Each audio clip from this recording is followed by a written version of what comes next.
President Trump returning to the White House from New York City moments ago. He spoke to reporters on the South Lawn about a number of matters, including impeachment, the process there. He also spoke about the whistleblower. Let's listen to the president. Yes, go ahead. Well, the whistleblower gave a very inaccurate report.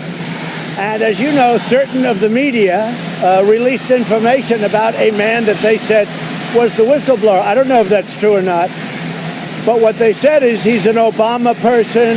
It was involved with Brennan, Susan Rice, which means Obama. But he was like a big anti-Trump person, hated Trump, and they said terrible things. Now, I don't know if it's true or not, but that was reported by some of the media, so you'll have to find out. I don't know why the media is not on it, because the whistleblower gave a very inaccurate report about my phone call. My phone call was perfecto. It was totally appropriate. But he gave a report, he or she, but according to the newspapers, it's a he. They think they know who it is. You know who it is. You just don't want to report it. CNN knows who it is, but you don't want to report it. And you know, you'd be doing the public a service if you did. The whistleblower gave a false report. And because of that false report, people thought bad things were done. And then you had Schiff go out and speak before Congress and before the American people and give a false story. He made up a story. And then I released, after all this was done, I released, and everybody said he didn't do anything wrong. But the whistleblower should be revealed, because the whistleblower gave false stories. Some people would call it a fraud. I won't go that far, but when I read it closely, I probably would.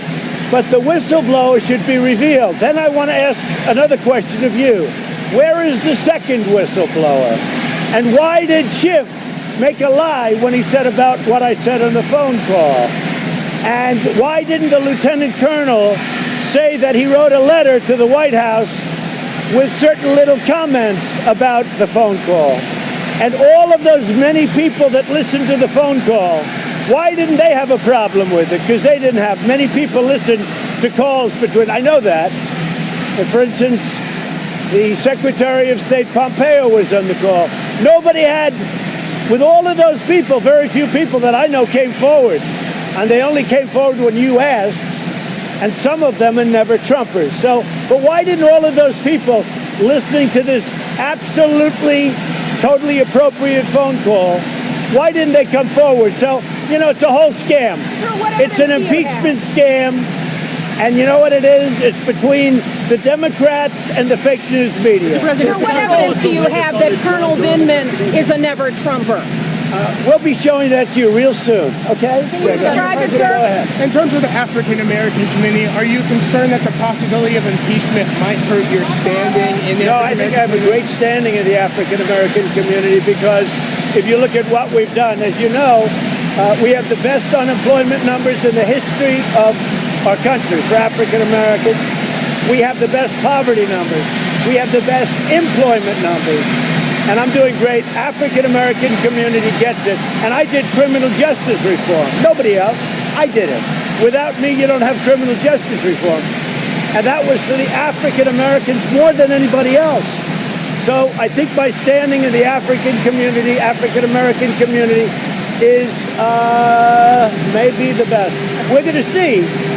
We're going to see in 1 year. But I think that I'm going to get a tremendous percentage of votes from the African American. I did one other thing.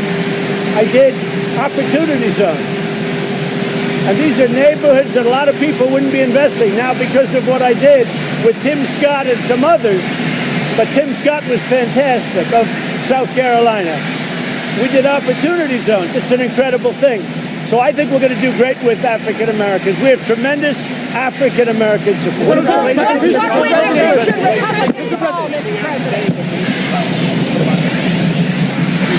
Well, I'll tell you what, there have been stories written about a certain individual, a male, and they say he's the whistleblower. If he's the whistleblower, he has no credibility, because he's a Brennan guy, he's a Susan Rice guy, he's an Obama guy, and he hates Trump, and he's a radical. Now, maybe it's not him, but if it's him, you guys ought to release the information. Quo. No, not at all. Not at all. It's 1 year to the election. Are you confident with it's 1 year to the election? Are you confident with being re-elected again? Are you confident being re-elected again? Very confident. Our poll numbers are great. We're doing very well in the polls. And by the way, not that it's very important because you got elected, but the impeachment polls have been very, very strong, and especially in the swing states. I think you see that. The swing states, they don't want to hear about it. And we have polls. People don't want to hear about impeachment. The only one that wants impeachment and talk about it is the fake media and the Democrats, who basically, they work for the media. The way I look at it, the Democrats work for the media. So the UK,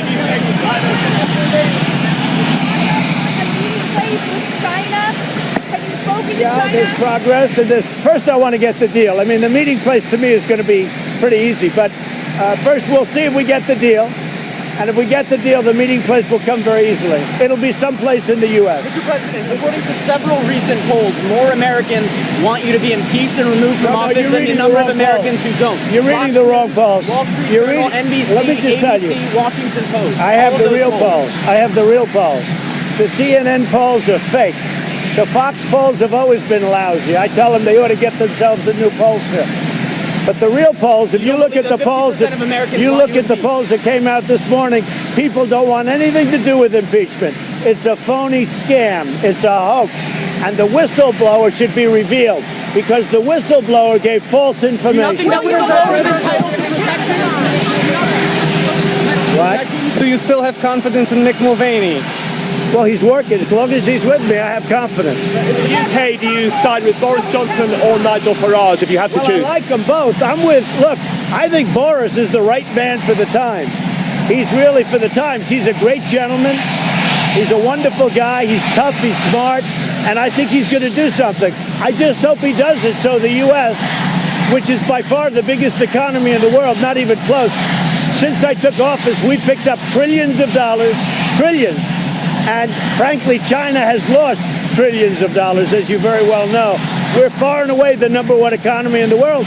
And if you do it a certain way, we're prohibited from trading with the UK. That would be very bad for the UK because we can do much more business than the European Union. So I think Boris will get it right. They're both friends of mine. What I'd like to see is for Nigel and Boris to come together. I think that's a possibility for us. President, how strong is your support for Ukraine in their conflict with Russia? Have you ever told Putin to get out of Ukraine? Yeah, my support is very good. My relationship with Ukraine is very good. My relationship with Russia is very good. My relationship with China is very good. People don't understand. I get along, but nobody's going to mess with me. On the John Durham investigation? The John Durham investigation is moving along. That's up to Attorney General Barr, highly respected. John Durham is one of the most respected prosecutors in the last 50 years in this country, and I let them do their thing. It's Bill Barr and John Durham, and what they come up with will, I think, be very meaningful. We'll see what happens. I do not get involved with it. That's up to them. And by the way, I'd be allowed to get involved with it if I wanted to, but I chose not to. It's up to Bill Barr. But the John Durham investigation is very important. I feel one of the most important investigations in the history of our country. Okay? Are you considering president?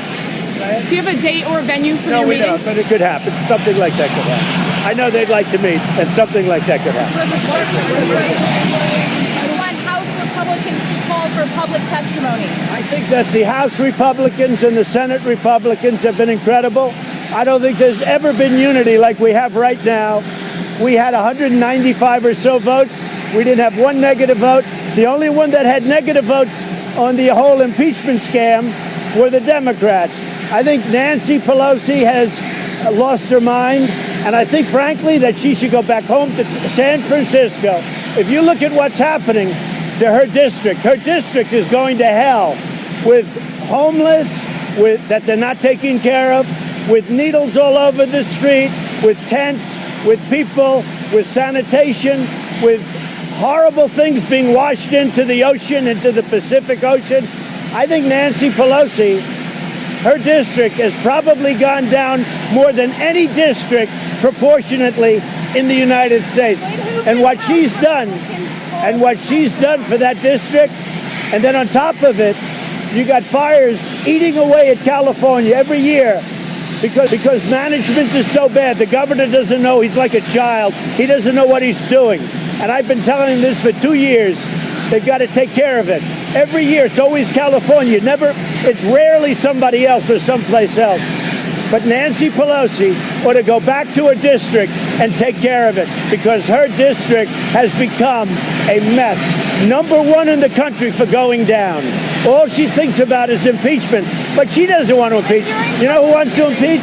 The people that run the party, the radical left. Mr. President, why don't you want John Bolton to testify, sir? And if so, do you have... It's up to him and up to the lawyers. It's really up to the lawyers. I like John Bolton. I always got along with him, but that's going to be up to the lawyers. Why don't you said no quid pro quo. The thing is that in the transcript, it says, I have a favor to ask you to go. Read the transcript. But it says, I have no favor to ask you to go. What about a government shutdown? There's a genuine concern. Democrats believe that you will hold up funding for the government because you're so upset about impeachment. Is that something that could be a possibility? What do you say to the American people? I don't think they believe that at all. But we'll see what happens. The Democrats I call them the do-nothing Democrats. They're doing nothing. They're not getting USMCA done. Everybody wants it. Even the Democrats want it. They're not getting anything done. Even guns, they don't talk about guns. All they can do is talk about one phone call made to the president of Ukraine that was perfect. It was perfect. It was a perfect phone call. And they're hanging their hat on this one phone call. And you know what? The Republican Party has never been so unified. Sir, will you mount a defense? Will you mount a defense, sir? They've never been so unified. Can you commit to no government shutdown? I mean, people that are concerned, what would you say? It depends on what the negotiation. I wouldn't commit to anything. It depends on what the negotiation is. Sir, will you mount a defense of the impeachment inquiry? And we've been watching a pretty feisty President Trump go after the whistleblower, accusing him of being a partisan who hates Trump, as he said, as well as the process continuing a variety of issues as he has returned back to the White House now from his trip to New York.